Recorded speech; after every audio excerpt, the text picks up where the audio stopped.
Hello. Fazil Muhammad സംവിധാനം ചെയ്ത ഫെമിനിച്ചി ഫാത്തിമ എന്ന സിനിമയിലൂടെ 2024 മികച്ച നടിക്കുള്ള കേരള സംസ്ഥാന അവാർഡ് നേടിയിരിക്കുന്നത് ഷംല ഹംസയാണ്. ഇത് ഷംലയുടെ രണ്ടാമത്തെ സിനിമയാണ്. ഷംല ആദ്യം അഭിനയിച്ചത് താമർ സംവിധാനം ചെയ്ത 1001 നുണകൾ എന്ന സിനിമയിലാണ്. ആ സിനിമയിൽ ഷംലയെ കണ്ടപ്പോൾ തന്നെ ഞാൻ ഓർത്തത് ഇത് 12 വർഷങ്ങൾക്ക് മുമ്പ് മഴയുൽ മനോന്മയിൽ വന്ന മിടുക്കി എന്ന റിയാലിറ്റി ഷോയിൽ കണ്ടസ്റ്റൻ്റ് ആയിരുന്ന കുട്ടിയല്ലേ എന്നാണ്.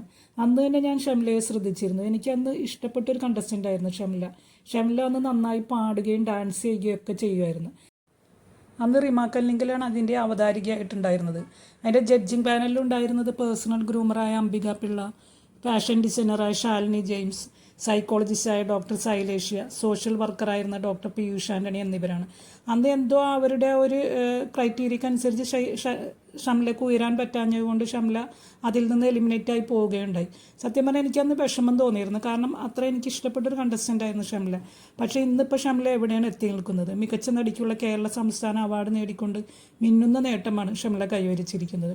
ഷംല ക്യൂ സ്റ്റുഡിയോക്കുള്ള ഒരു ഇൻ്റർവ്യൂവിൽ പറയുന്നത് കേട്ടിരുന്നു, എനിക്ക് മീഡിയയാണ് എന്നും എൻ്റെ പാഷൻ. സിനിമയിൽ വരാൻ വേണ്ടിയിട്ട് ഞാൻ പാട്ടുകളൊക്കെ എഴുതിക്കൊണ്ടിരുന്നത്. പക്ഷേ ഷംലയ്ക്ക് ഷംലയുടെ മനസ്സ് പോലെ തന്നെ സിനിമയിൽ വരാനും അഭിനയിക്കാനും ഇപ്പോൾ മികച്ച നടിക്കുള്ള സംസ്ഥാന അവാർഡ് നേടാനും കഴിഞ്ഞു. സത്യം പറഞ്ഞാൽ ഷംലയുടെ ജീവിതം മറ്റുള്ളവർക്കൊരു പ്രചോദനം തന്നെയാണ്. എനിക്കത് കാണുമ്പോൾ ഓർമ്മ വരുന്നത്, നമ്മൾ ചെറിയ ലക്ഷ്യങ്ങളിൽ തട്ടി വീണാലും നമ്മൾ വീണ്ടും മുന്നോട്ട് തന്നെ പോവുക. പക്ഷേ ഒരു പക്ഷേ നമ്മളെ കാത്തിരിക്കുന്നത് വലിയ ലക്ഷ്യങ്ങൾ തന്നെയാണ്. അത് തന്നെയാണ് ഇപ്പോൾ ഷംല തൻ്റെ ഈ നേട്ടത്തിലൂടെ നമുക്ക് കാണിച്ചു തരുന്നത്.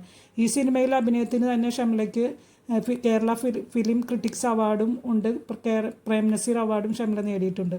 അതുപോലെ തന്നെ ഫെമിനിച്ചി ഫാത്തിമയിലൂടെ ഫാസിൽ മുഹമ്മദ് മികച്ച നവാഗത സംവിധായകനുള്ള അവാർഡും നേടിയിരിക്കുകയാണ്. അതുപോലെ തന്നെ മികച്ച രണ്ടാമത്തെ സിനിമയും ഫെമിനിച്ചി ഫാത്തിമ തന്നെയാണ്. ഷംലയ്ക്ക് ഇനിയും കൂടുതൽ ഉയരങ്ങളിൽ എത്താൻ കഴിയട്ടെ എന്ന് നമുക്ക് ആശംസിക്കാം. നിങ്ങൾക്ക് എൻ്റെ വീഡിയോ ഇഷ്ടമായെങ്കിൽ ലൈക്ക്, ഷെയർ ആൻഡ് സബ്സ്ക്രൈബ്. എൻ്റെ വീഡിയോയെക്കുറിച്ചുള്ള അഭിപ്രായങ്ങൾ നല്ലതായാലും ചീത്തയായാലും നിങ്ങൾ കമൻറ്റ് ചെയ്യുമല്ലോ.